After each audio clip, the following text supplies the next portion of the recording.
Tai sveiki visi, kas žiūrite Markinės TV ir šiandien pradėsime mūsų laidelę, kuri susidės iš kelių dalių.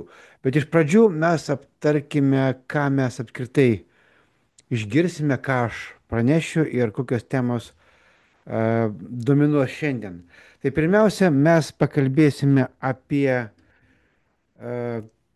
užtemimų laikotarpį šiek tiek, kadangi prasidėjo 7 rugsėjo, užtemimo paradas arba tas koridorius baigsis 21 ir kas čia per laikotarpis, šiek tiek prisiminsim tai, ką kalbėjom praeitą kartą ir kas dar gali būti įdomaus, netikėto visiškai, kas išlenda į dienos paviršių šiandien sąsojoje su šituo laiku.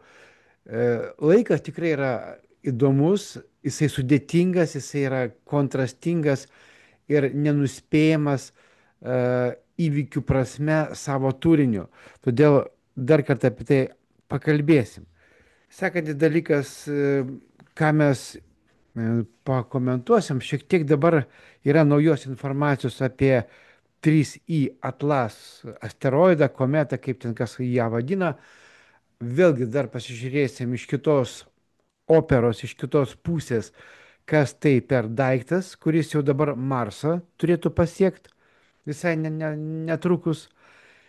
Prisiminsim šitą objektą kontekste vienos įdomios knygos. Ir ta knyga vadinasi 12 planeta, autorius Zacharijas Ičinas. Ir kas yra vyresnės kartos, kurie domėjosi 12 metų tematika, 2012 majų kalendoriumi, pasaulio pabaiga ir kitokiais dalykais, tai Nibirų klausimą, Nibirų priartėjimą prie Žemės, tai šitą knygą turėjot skaityti arba bent jau girdėti apie ją. Tai kodėl jinai dabar tapo vėl aktuali? Todėl, kad daug paralelių su 2011 ir 2012 metais aš dabar irgi matau, kadangi tas objektas neva artėja. Taip jis artėja, tik tai klausimas, kas tai, nuotraukų ir visokių paveikslėlių viešoje erdvėje apstu ir vėlgi galima tik tai kreiptis į mediumus, kurie galėtų nustatyti ryšį su tuo objektu. Ir kaip ten bebūtų įdomu, tai yra gyvas daiktas, kuris turi tam tikrą sąmonės formą, turi tam tikrą kolektyvinę sąmonės formą. Vėlgi, čia keista būtų girdėti tokį dalyką, kaip kad akmuo, kažkokia tai kometa skrenda kosmose ir jinai turi sąmonę. Tai yra gyvas daiktas, kuris aktyvina tam tikrus procesus. Net mestina, kad tai yra viduje vėl kažkokia tai aparatūra, įranga, ten kažkas viduje sėdi. Mes nebuvom tenais, mes negalim patekti, mes nežinom, kodėl jisai skrenda ir kas galų galia tenais per įrenginys, ar natūralus, ar galbūt kažkokiu tai gyvų būtybių sukurtas. Apie tai irgi pakalbėsim ir pabaigoje dar šiek tiek grįšim prie artėjančių mokymų temos, aptarsim tvarkaraštį, šiokį tokį planą jau pasidėliojau, vėlgi paskelbsiu šią savaitę savo grupėse ir tokiu būdu mes įeisim į naujus mokslo metus. Tai dabar, mėly kolegos, pradėkim nuo pradžių ir pabandykim pakalbėti apie tai, kasgi čia dabar per tas laikotarpis. Dabar prasidėjo prieš kelias dienas, rugsėjo 7 dieną ir tęsis beveik iki 21, iki 23 rugsėjo. Ir apie tai, kad yra užtemimų paradas, daug laiko neskirsiu, nes yra labai daug informacijos ir astrologų lūpomis ištransliuotos, kas tai per laikotarpis. Bet aš kažkaip tai visą laiką stengiuosi nesureikšminti tokių visokių perspėjimų, gąsdinimų, kurie ateina, iš, sakykime, astrologų, parapsichologų, kurie Sako, va dabar bus sunkus laikotarpis, kadangi ten tie užtemimai, dar plius čia pilnatis tokia keista labai, kiti dalykai dasideda. Bet visai nesenai, vienam tokiam šeimininiam pasibuvime, sutikau žmogų, kuris buvo toli nuo bet kokios ezoterikos, astrologijos, taip toliau. Ir jisai sako, tu žinai, va dabar šitas laikotarpis yra labai sudėtingas. Ir aš jaučiu, kad kažkas Žemėje kardinaliai pasikeis. Va dabar, va, laukiant pavasario lygiadienio, oi, atsiprašau, rudens lygiadienio, jo. Ir ateis kažkas tokio įvyks, ar nauja banga ateis, kažkokių tai įvykių, kurie visiškai, absoliučiai ištrins tai, kas buvo dar vakar, pasirodys neaktualu ir prasidės, kas aktualu, ko mes nežinom. Kažkokia tai atsiras nauja tema, kai vat buvo 20-19 metais ta baisi lyga atėjo, mes nežinom, iš niekur neatsirado, op, yra. Ir mes buvom visi panardinti į tą informacinį jovalą, kuris ilgai mus vedė iš proto ir daug kas mūsų tikėjo tuo, kiti netikėjo, bet faktas, kad kažkas vyko. Ir toliau prasidėjo 22 metais ta invazija Ukrainoje ir vėlgi ta tema nuėjo, tos baisios lygos perėjo į karo fazę. Ir mes žiūrim žmonės, stebim juos, kaip kas ką kalba ir matom, kad tie patys žmonės, kurie kalbėjo, kad baisu, baisu, baisu, reikia bėgti į tą vakcinacinius centrą arba dėtis tuos priemonės, kurios tenais visi turėjo dėvėti. Ir, o dabar visi tie patys, tos pačios personos kalba apie karą, kad ten karas baisu, baisu, baisu, reikia klausyti, ką valdžia sako ir aukot, aukot, aukot ir galvoti tik tai, kaip čia, reiškia, iki paskutinio kareivio, gal pačiam nusimaut kelnes, reikia bėgti, gelbėti pasaulio. Tai tie žmonės ir toliau bus ant bangos, nes ateina nauja kažkokia tai, nu, ne kažkokia konkreti labai yra tema susijusi su 3i atlas.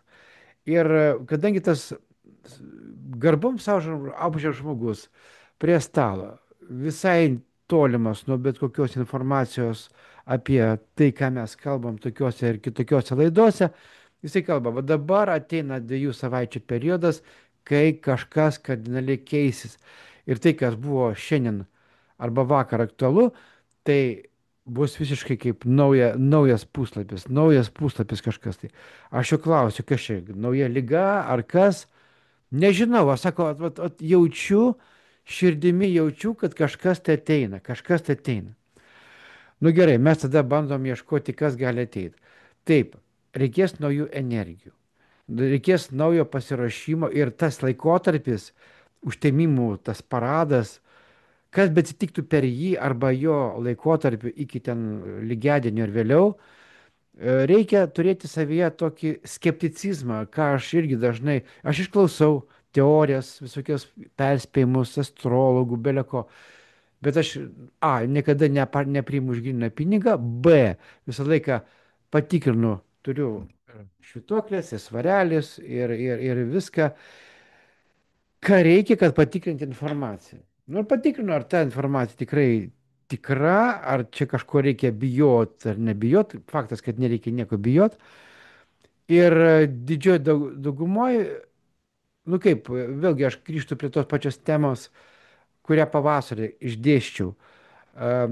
Negi ankstyvą pavasarį žiemos pabaigoje. Ir aš kalbėjau, kad kai tik tai mes pakalbam, kas gali nutikti, arba įžvalgas pateikiam Akašų kronikose, įvykių horizonto temose, kas va čia atsitiks. Bus taip su vyriausybė, su pasaulio reikalais, taip toliau.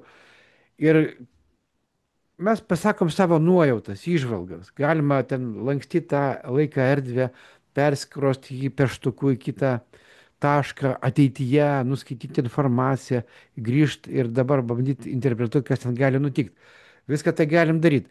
Bet kai kada tai yra mes gaunam informaciją iš ateities, negi buvo tokių holivudinių filmų, remiantis projektų Montauk ir ten atliktais eksperimentais pastatytų, kur taip ir kalbama, kad jeigu tu ž- ištarsi garsiai tai, kas nutiks, gali žmonės patikėti, galbūt tu patikėsi, bet tas, ta energetika, to būsimo įvykio energetika, jinai pasikeičia. Nes daug žmonių apie tai pradeda kalbėti. Ten eina į bankus, nusima pinigus, dar kažkas tai bėga iš vienos valstybės į kitą, bando pasislėpti, kaupta atsargas. Žmonės ruošiasi. Ir kai tas vyksta, toks pasirašymo projektas, tas, kas turi nutikti, dažniausiai tai interpretuojama, kad turi kažkas baisaus nutikti, tai tas keičiasi. Ir dar turint omeny tą faktorių, kad yra jėgų pasaulyje, kurie stengiasi, kad Jono apreiškimo tema būtų įgyvendinta praktikoje, tai jie tą supranta kaip planą, kaip įvykių seką, kai reikia įdėti jėgas, pasistengti, turint pinigų, resursų ir visą kontrolę, kad privesti prie tų įvykių, tokių įvykių, kurie aprašyti savaip interpretuojant Jono apreiškime, bet žemiška prasme, būtinė prasme, tai vėlgi turi būti kažkokie tai ėjimas į katastrofą, į chaosą ir tas chaosas turi atvesti, per tą chaosą turi ateiti gelbėtojas kažkoks tai, kuris ten įves naują pasaulio tvarką. Daug tokių teorijų prikurta ir taip toliau. Tai va, aš gal kalbu apie šitą laikotarpį ir mane taip sujaudino to žmogaus įžvalga ir aš galvoju, dar žvilgtėsiu savo akimis į tai pasižiūrėsiu. Ir man nėra informacijos. Žiūriu, kad nėra informacijos. Nu, nėra. Nu, ir reikia pasiruošti laidai, prisispausdinti krūvą popierių ir reikia kažkaip tai sudėlioti loginę grandinę iš to, ką aš pasirašiau. Ir neina, o tas kažkas įvyks, ko mes neturim šiandien žinot. Šiandien neturim būti pasiruošę tam. Ir aš dėl to ir sakau, ir tas prognozijas, kad būtume pasiruošę, kai būname pasiruošę, tas įvyksta ir įvyksta netokiu baisiu masteliu arba ne taip, netokia baisia ar stipria energetika, kaip buvo numatyta. Labai panašiai buvo prieš COVID, irgi plaukia informacija iš visur, kad tas bus ir nebuvo aiškumo, kas tas bus. Turime minėti 19 metus. Lygiai taip pat nu, karas liktai buvo visiems aiškus, bet vis tiek nebuvo aišku, kaip, kas, kada, į ką tai gali peraukti. Tai va, ir dabar yra tokia situacija, kad aš nežinau, kas čia gali įvykti ir tik tai va, bendras jausmas toks, kad netikėti vieša informacija, vieši šaltiniai yra už pinigus daromi ir jie yra pasamdyti arba dirba tam, kad formuotų nuomonę. Nuomonė reikalinga tam, kad žmonės būtų, na, kaip sakyti, suklaidinti atžvilgiu to, kas turi įvykti. Tiesiai šviesiai sakau, mes turim būti suklaidinti atžvilgiu to, kas turi įvykti. O kasgi turi įvykti? Kas čia per įvykiai? Nu, aš galvoju, kad fasadas arba piešinys, kuris bus pateikiamas arba pateikiamas, ar galimai pateikiamas to, kas vyksta arba vyks, jisai bus piešiamas juodais dažais, ar ne, dažniausiai siekiant pagazinti arba įbauginti arba paveikti žmonės neigiamai. Kai kas iš to darys pinigus, kai kas iš to sieks savo kažkokios naudos, populiarumo ir taip toliau. Bet turinys viso to, energetika pati, turinys, tai, kas yra užkoduota tuose įvykiuose, bus gera, žiūrint ir ilgalaikę perspektyvą. Tai va, tas turi įvykti galbūt netgi bus nukreiptas dėmesys mūsų, kad mes per daug kažko nesuprastume. Bet esmė ta, kad tai, kas vyks tam, kad suharmonizuoti tam tikrus procesus vykstančius planetoje. Suharmonizuoti. Ir dabar grįžtam prie temos apie 3i atlasą, kometą, Atit kometą, kuri artėja prie Žemės, dabar prie Marso, ar priartės greitai, gal jau priartėjo. Ir tai visiškai neįmanomų mastelių daiktas, kuris turi savo tam tikrą virpesį arba tam tikrą dažnį. Ir plus dar, kaip aš jau minėjau, tai yra sąmoningas objektas, turintis sąmonę. Ir jisai artėja čia tam, kad kvantiniam lygmenyje pakeistų agregorinę struktūrą Žemės ir būtent tą agregorinę struktūrą, kuri susijęs su valdymo algoritmais, valdymo ir kontrolės algoritmais. Aš taip pat interpretuoju, jausdamas tą objektą. Todėl įvairūs astronomai, astrofizikai, tokie Avi Loibas, apie kurį aš pradėję kartą kalbėjau, kuris prisidėjo prie žvaigždžių karų, Reigeno kompanijos, jisai vienas buvo įkūrėjų strateginės gynybos iniciatyvos, jisai dabar aktyviai reiškiasi, propaguodamas šitą 3i atlaso objektą. Tai šitas reiškinys, jisai turės didelės pasiekmes. Tai nėra ateivių laivas. Mums pasakoma, kad tai kažkoks tai objektas, iš kurio galbūt, vat, kad Avi Loibas irgi tokias teorijas dėsto internetiniai, kad štai dabar išleis šatlus kažkokius, tai tie šatlai atskris iki Žemės, čia kažkas išlips ir vėl kažkas tai čia įvyks. Ne taip bus, ne taip. Ir aš dabar vėlgi seku ir jaučiu, kad artėja prie Žemės, jis nepriartės tiek prie Žemės, kad būtų jau čia susidūrimas ar kažkoks ar panašiai. Astrofizikai to nepripažįsta. Jeigu norim, tai yra asteroidas, kometa, jinai keista kometa, tokios kitokios nėra kaip šita, bet tai tik tai fasadas kometos.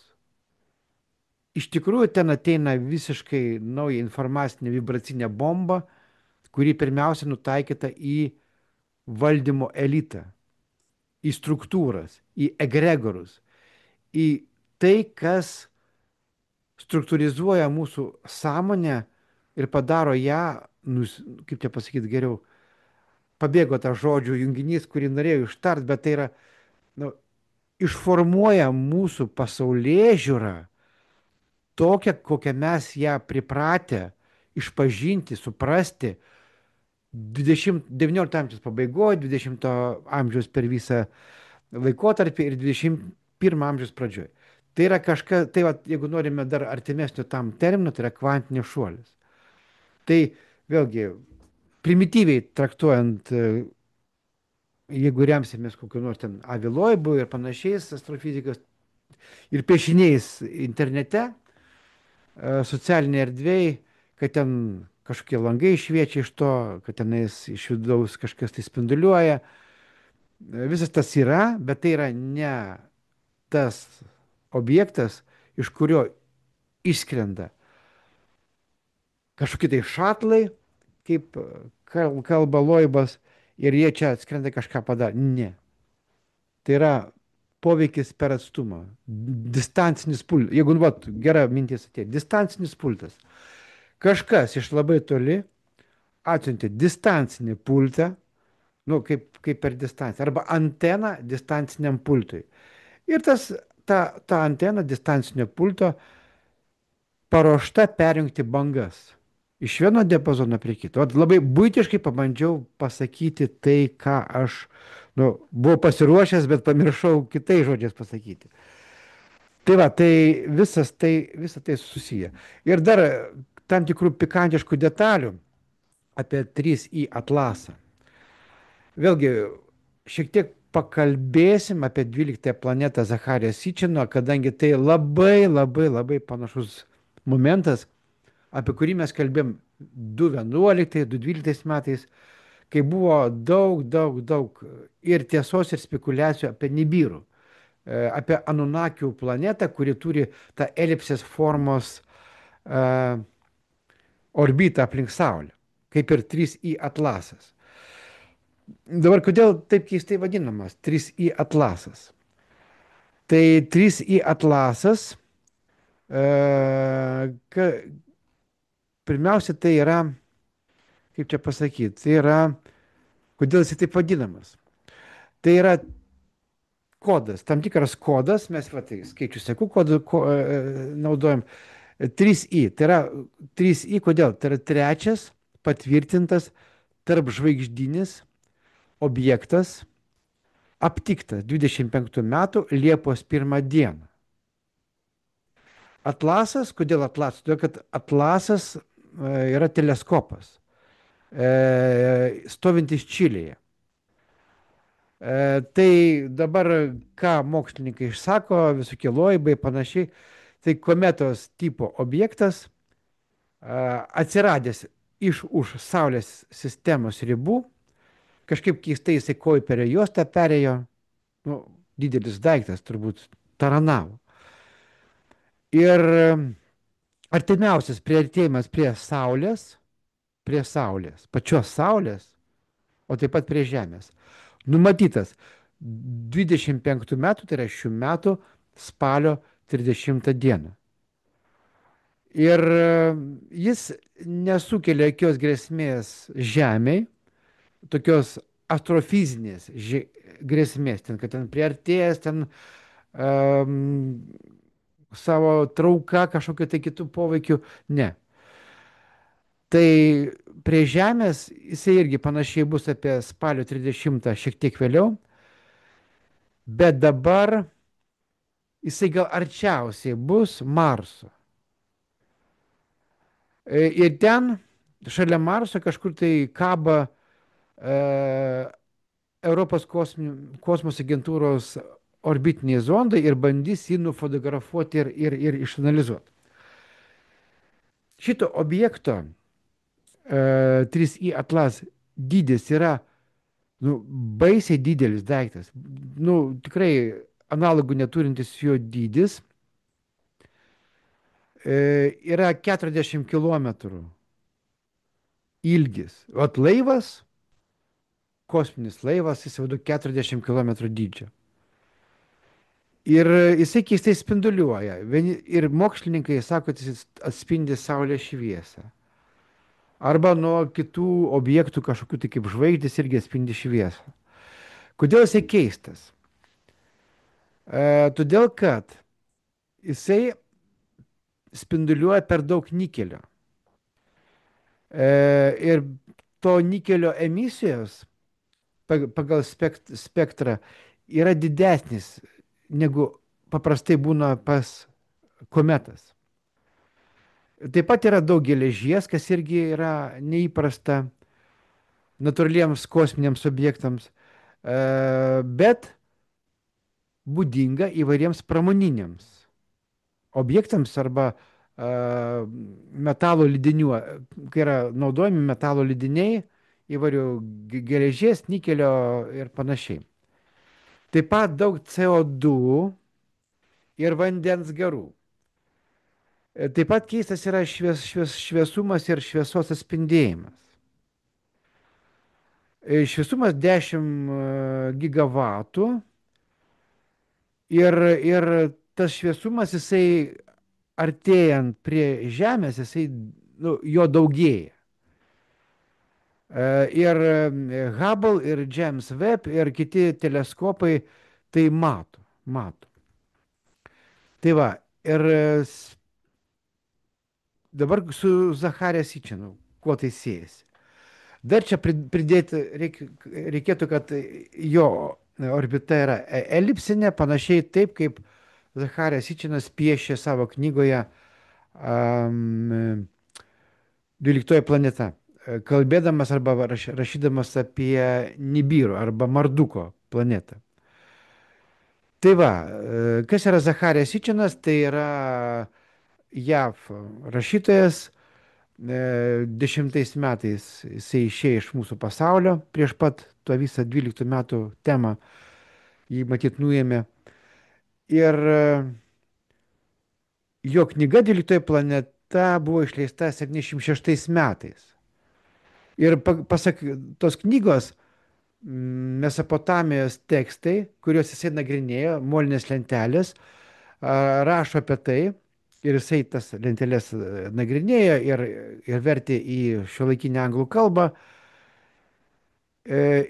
rašo apie tai, kad Žemė yra Žemės žmonės nenatūralios kilmės. Tai yra mes nekilę iš beždžionių, bet mūsų kūrė taip vadinami Anunnaki.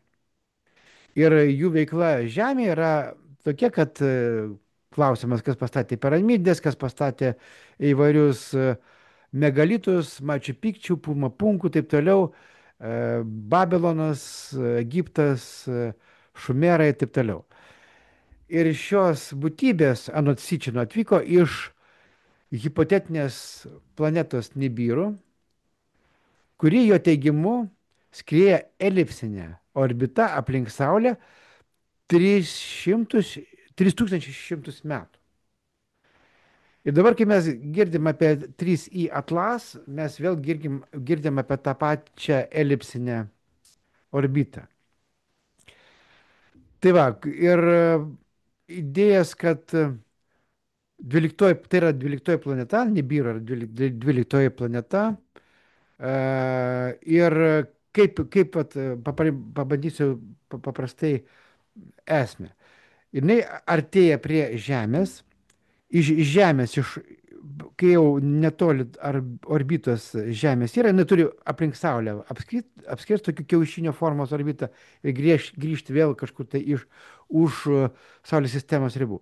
Bet kai jinai pakankamai artėja prie Žemės, jinai iš jos išskrenda šatlai, tie visi mažesni kosminiai laivai, juose sėdi tie Anunakiai, jie skrenda į Žemę, čia pasitvarko reikalus, o kai ta 12 planeta jau grįžta atgal, jau tolsta nuo Žemės, jie spėja iššokti į tą, vėl šoka į tuos savo šatlus, pasivė tą Nibirų ir taip va, jie pasitvarko reikalus ir vėl išskrenda. O kokius reikalus? Jiems reikia aukso, jiems reikia spalvotų metalų, jie čia įsteigė šachtas, aukso šachtas, tame tarpe ir uranas ir taip toliau. Tai va, ir daugelis spalvotų metalų yra jų domėjimuose objektas. Todėl pradžioje jie atsiverdavo savo darbininkus, reptiloidus. Visi prisimenam Arianos Havach knygą Reptilija manyje, ne? Tai apie tai. Ir tada vieną gražią dieną Enlilis, Enki ir visa ta komanda, jų yra visi bareliefai nulipdyti, atvaizduoti molinėse lentelėse, išvaizda kaip jie atrodė. Jie sugalvojo, kad reikia iš vietinių hominidų, bėgiojančių po žemę, padaryti savo vergus. Ir todėl jie atliko genetinius eksperimentus, kelis kartus tikrino, kas jiems gausis. Todėl pradžios knygos 6 skyriuje yra nuoroda apie nefilimus, apie milžinus, apie genetinius eksperimentus, o dar plačiau apie tai rašo Enocho apokrifas ir Etiopų jubiliejų knyga. Ten detaliai viskas parašoma. Kaip buvo nusileista iš debesų ant žemės, tai yra iš tų kosminių laivų, ką tie ateiviai čia darė, jie tiesiog tobulino esamą hominidų rasę ir pavertė ją vergų koloniją. Tiesa, reiktų pridurti, kad iki Nibirų atskridimo Žemė buvo protingų civilizacija ir Žemė buvo pakankamai įsivyščiusių žmonių civilizacija ir buvo keliais lygiais. Buvo tie hominidai, buvo tie beždžionžmogiai, taip pat buvo šalia pakankamai išsivysčiusios rasės, tokie kaip atlantai, tokie kaip hiperboriečiai ir taip toliau, bet ka- konkrečiai, kai atskrido šita kompanija, pasak Sičino, jie paėmė iš faunos, iš tų hominidų, kurie buvo tarpupyje, tarp Nilo ir Eufrato, ir iš ten aptvėrė tvorą, padarė Edemo sodą. Tas Edemo sodas yra kaip tokia a, teritorija, kur buvo uždaroje erdvėje, saugomi ir prižiūrimi tie išvesti padarai, kurie buvo numatyti kaip vergai darbam blogiem atlikti. Ir po to juos paleido. Ir iki šiol jie išvedė savo hybridinę rasę, tai yra tautą, išrinktąją tautą. Aš daug apie tai parašiau ir sumontavau video, yra mano senoji kvantinės magijos YouTube platformai, kanale, ten yra tie visi video apie tai, kaip Biblija rašo apie nežemišką žmogaus kilmę. Nežemiška tai yra tai, kad žmogus buvo sukurtas dirbtinai ir yra jėgos, kurios prižiūri toliau mūsų civilizacijos raidą. Ką mes darom su ta žeme, su savimi ir kaip mes vystomės. Ir išrinktoji tauta yra ne kas kita kaip menedžeriai visų šitų nibyrų, ateivių, menedžeriai. Jie prižiūri. Jie turi planą, planas yra Jono apreiškimas, yra dar kitų sudėtingesnių tekstų, kuriuos aprašoma, kad žmogus turi būti prižiūrimas. O jisai prižiūrimas kaip? Kad tam tikrų jėgų balansas išliktų žemėje ir žmogus turi tarp savęs kariauti. Žmogus turi būti nesantokoje vien su kitu. Tada šita civilizacija, jinai atseit išlieka. Dėl to mes ir kariaujam, ir pykstamės. Ir dėl to mes pasidalinę esam į kalbas, valstybės, rases. Na, apie tai vat, buvo irgi epizodas Biblijoje, pradžios knygoje, kai buvo kalbama apie Babelio bokštą. Ten irgi frazė, eikime ir nuženkime ir sumaišykime ten jų kalbas ir taip toliau, nes jeigu jie pastatė tą Babelio bokštą, jie gali ir mus pralenkti. Tai vat čia yra užuomina apie tai, kad pastoviai yra įsikišama. Gali būti, kad Zacharijas Sičinas kalbėjo apie vieną iš tokių šaltinių arba įtakos faktorių, kuris lėmė mūsų civilizaciją, kai tie ateiviai nusileido į žemę ir čia įkūrė Edemo sodą ir čia po to iš to Edemo išėjo tam tikrą rasę žmonių, kurie toliau turėjo paveldėti šitą pasaulį. Bet kartu yra ir kiti faktoriai, ir kitų faktorių visuma. Todėl, kad kalbant dabar grįžtant prie 3i atlaso, aš taip jaučiu, kad čia eina labai stiprus pakeitimas. Čia vėlgi mes labai primityviai prisižiūrėję Hollywoodo galvojam, kad štai čia ateis kažkoks tai motininis laivas, iš jo iššoks kažkokie tai šatlai, kaip ten Skywalkeris ir taip toliau. Ir čia kažką padarys. Ne. Viskas vyksta vibraciniam, labai, labai subtilių dažnių lygyje. Ir tas objektas, jisai artės, spalį mes labai jį jausim. Ir jausim taip, kad kas kaip priims, kas kaip supras, kas kaip įsileis tas energijas. Vieniem bus labai stiprus laužimas. Laužimas, ypatingai tiems tas laužimas pasijaus. Visoks laužimas. Ir fizinis, ir moralinis, ir psichologinis, ir stabilumo, net praradimas stabilumą, praradimas, vat, įsitikinau kažką, įsikaliau galvas, viskas šventa, ar ne? Ir va tas nebus, tas turės kažkaip tai Vat šitas dalykas, šita dabar energetika išmokys mus būti daug, daug lankščiais. Negi atžvilgių tų teorijų, kurios atrodo mums beprotiškos ir keistos. Kaip pavyzdžiui, 3i atlas ir jo interpretacija, kad čia gali būti kosminis laivas. Tai va, tai ruoškimės energetiniam tokiam pakeitimui ir pakeitimas toksai jausis taip ir jisai bus toks, kad mus mokys būti lankščiais ir suvokti pasaulį margaspalvį, kad visata yra mozaika, o ne juoda balta. Vat šitas momentas bus lemiamas. Kai kam tas labai netinka, kadangi yra tam tikros grėsmės, tam tikros jėgos sistemos, kurios nori, kad visi matytų pasaulį jų akimis ir pieštų ir toliau pasaulį juodą baltą. Čia gėris, čia blogis. Va tas tikrai išnyks ir mes tą tokį laužimą vidinį labai stipriai jausim. Tai štai, trumpai drūtai vėl apie 3i atlas, tai va artėja ir dabar renku informaciją, kaip tas viskas jaučiasi. Tai vėlgi pakartosiu galbūt tą mintį, pritarsiu Avi Loibui ir kitiems astrofizikams, kad tai yra kometa. Ir nėra motininis kreiseris arba kažkas tai toks, iš kurio išeitų kažkokie tai šatlai, kurie nusileis į žemę ir čia kažką darys. Ne, to nebus. Jokios invazijos nebus. Bet tai yra pakankamai sąmoningas daiktas, turintis tam tikrą dažnį ir vibraciją. Ir ta vibracija, jinai siunčiama kaip nuotolinis pultas arba nuotolinio veikimo antena tam tikrų jėgų, kurios siunčia tą vibraciją. Jie nori, kad jinai žemę pasiektų.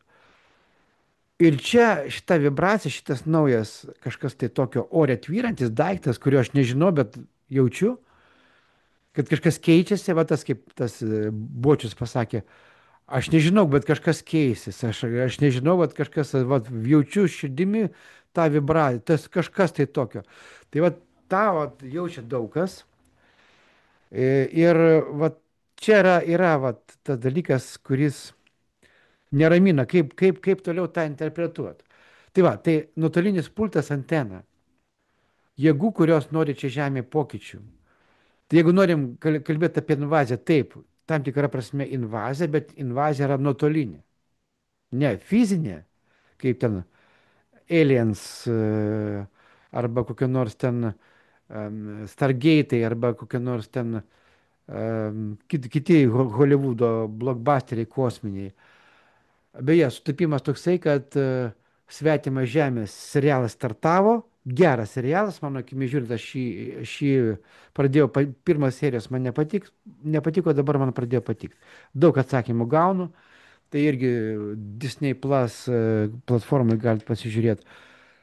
Tai va, ir čia yra nuotolinis pultas, antena. Ir dabar, ką reikia mums daryti? Prisisek diržus. Prisisek diržus, pakrati stipriai. Bet pakrati stipriai, kad išvažiuotume greitkelį. Ir pakratis vienus ilgiau, kitus trumpiau, bet abejingų šitom energijom, manau, kad tikrai nebus. Visus palies, daugiau mažiau. Todėl toliau stebėkim informaciją, sekim, bandykim prajausti va šitą momentą, kaip artėja, kas vyksta. Ir vat, astronomija, astrofizikoje dažnai sako, čia sutapimas, kažkokios tai užtemimai, ar tie kometos kažkokios tai, dar ten planetų paradai, dar tokių atsitiktinumų nebūna. Viskas yra, visa tai yra matematiniai modeliai, yra skaičių sekos. Ir todėl ateina iki mūsų tas supratimas, kad reikia išmokti naudoti skaičių sekas, jos bus duodamos mums kasdien. Ir aš galvoju, kokią formą tą ištransliuot.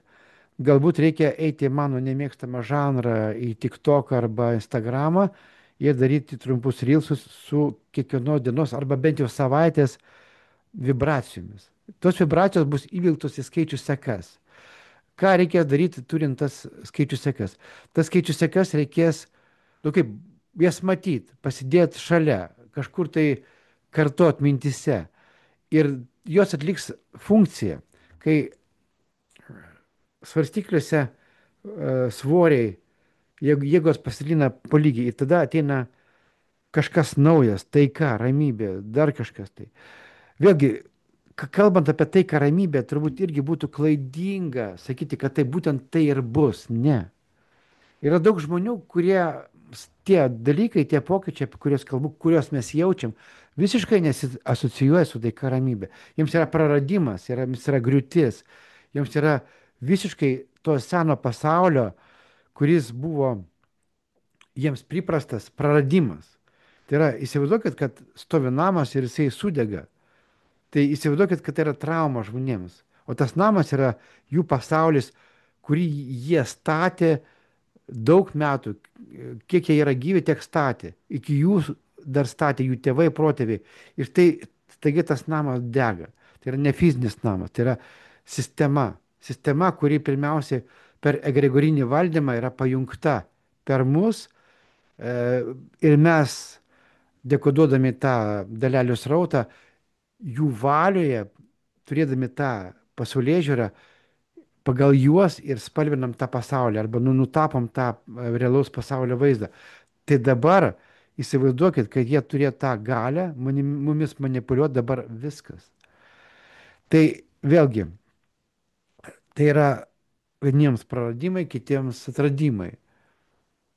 Įdomus laikas, galbūt vėlgi mes čia šaudom į debesis, galbūt viskas nueis labai tyliai, labai ramiai ir daug dievė, kad taip nueitų. O gal tai įsilies į tam tikrą labai dramatišką ir pikantišką įvykių repetą, dėl kurio ir norėsis susisiekti tuos saugos diržus.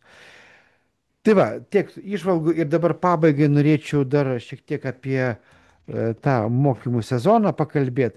Kodėl tų žinių mums reikia? Vėlgi mes užsiminėm apie skaičių sekas. Šitą informaciją, kai manęs pradėjo ateidinėti, aš tą žinojau temą. Žinojau Grabovoj, žinojau Liudmila Pučko, bet žinau tik tiek, kad aš esu skaitęs tas knygas. Bet dabar pradėjo ateiti, tai ateiti iki nežinau, kvantinių dalių mano vidaus tą informaciją, praėjus gal 10-20 metų. Vat būtent taip veikia ta ezoterinė informacija.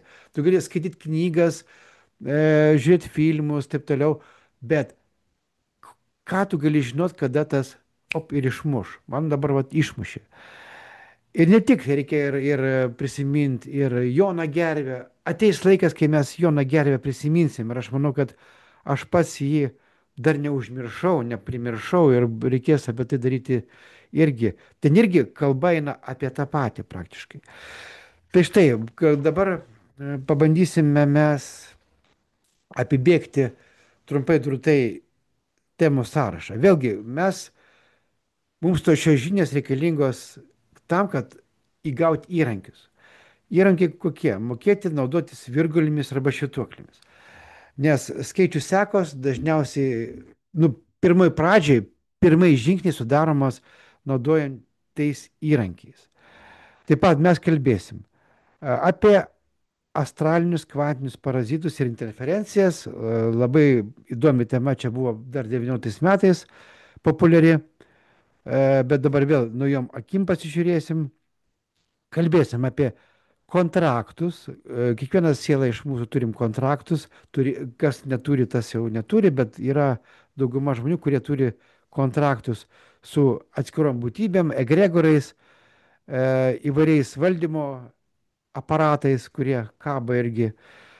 Tai kaip visą tai nutraukti ir kaip tą sutvarkyti, naudojant ir biolokaciją, tai yra virgulės šitokias, ir naudojant, vėliau nagrinėsim tą temą, skaičių sekas.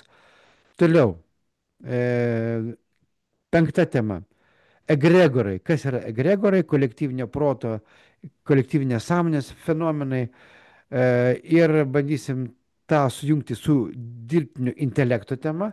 Tai va, egregorai, kuo jie siejasi su dirbtinio intelekto tema ir kas yra labai aktualu, ezoterika ir dirbtinis intelektas, tai vėlgi bus šitoj mokymų programai. Toliau mes kalbėsim apie žmonių suderinamumo diagnostiką. Ta tema buvo praeitais metais ir aš jaučiau, kad šiek tiek jos neišdėščiau iki galo, nes man pačiam jinai buvo nauja, todėl kalbėsiu apie suderinamumą ir paprastai, liaudiškai kalbant, tai yra santykių tematika, su žmonių suderinimumo diagnostika. Kad padėt žmogui atrasti tą kitą pusę, suvokti, ar tikrai su tuo gyvenu ar ne su tuo, ar su ta ar ne su ta. Ir yra metodika, kurią aš bandysiu naujai truputėlį pateikti ir apie tai pakalbėsim. Toliau, regresiniai sensai su ir be hipnozės. Didelė tema, irgi iš dalies mano nagrinėta ir ne iki galo jaučiu išdėstyta praeitais metais. Tai bus ir tas pats, ir truputėlį daugiau tęsinio. Toliau, ateities ir asmeninių prognozijų sudarimo būdai. Tai prognozijas, em, kas mano gyvenime turi atsitikti gero, įdomaus, svarbaus, kaip planuoti įvykius, kaip juos projektuoti, naudojant virgulės ir švituoklės. Ir taip pat skaičių sekas. Toliau, būrimas ir kvantinių laukų informacija, būrimas ir nuskaitimas informacijos per kvantinius laukus, interferencijos blokai žmogaus fizinėme ir subtiliuosiuose kūnuose. Šiek tiek jau kalbėjau, kad gal kartuojasi, aš du kartus tą patį parašiau. Toliau, procesai. Kaip vertinti procesą? Vat procesas vyksta, jisai komunikuojamas žiniasklaidos politikų influencerių vienaip, o kaip yra iš tikrųjų. Ir turint įrankius, tokius kaip virgulės šituoklės, mes galim atsekti esmę. Ar tai tikrai, ką jie komunikuoja apie procesus viešoje erdvėje, ar jie yra teisingi ar neteisingi, ar mums jų bijot ar nebijot, kaip interpretuot. Tai yra mes nulupsim tos lūkštus nuo svogūno ir pažiūrėsim tą kevalą, kas ten viduje yra. Išmoksim, kaip tai padaryti. Toliau, labai aktuali tema - porčios, nužiūrėjimai, liaudės magija, religinė magija, valstybinė magija, egregorinė magija. Tai yra visa tai irgi išplaukia iš komunikacijos teorijos, iš viešųjų ryšių, kaip yra uždedama porčia šimtams, tūkstančiams žmonių vienu metu, kad jie, pavyzdžiui, eitų į vakcinacijos skyrius, kad jie eitų aukoti Ukrainai, kad jie eitų. Aš tiesiog, kad to nereikia, galbūt to reikia, bet žmogus turi suvokti, suprast procesų gylį, kalbant ir apie ligas, ir apie konfliktus, ir apie kitus projektus, kuriais norima prigazdinti žmogų, daryti negalvojant, kolektyviai tą, na, trečią. Kad mes tave sugautume už rankos, pasodintume ant kėdės ir paklaustume, o kodėl, o kodėl, o kodėl, o kodėl, užduodant 100 klausimų. Ir būtent biolokacija, naudojant tam tikras lenteles, mums padeda išsigryninti. O galbūt užtenka pasikalbėti su savimi ir tas įvyksta. Taip, toliau. Kalbėsim apie nuotolinės praktikas, nuotolinį poveikį per atstumą. Sako, nėra ryšio tarp žmogaus, o poveikis yra. Tai vėlgi, kaip yra dirbama per nuotolį, per socialinius tinklus, per messengerius, per viską, apie tai kalbėsim. Irgi sąsoje su dirbtiniu intelektu, kaip dabar jisai mus įtakoja. Nu, aš irgi tam tikrą praktiką jau per porą metų turiu, darbo su DI ir žinau, kaip jį apgaut, žinau, kaip iš jo gauti to, ko man reikia ir kad jisai manęs neįtakotų ir taip toliau, taip toliau. Sekundė.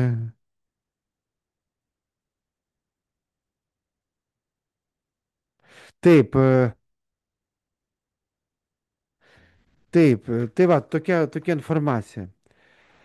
Ir toliau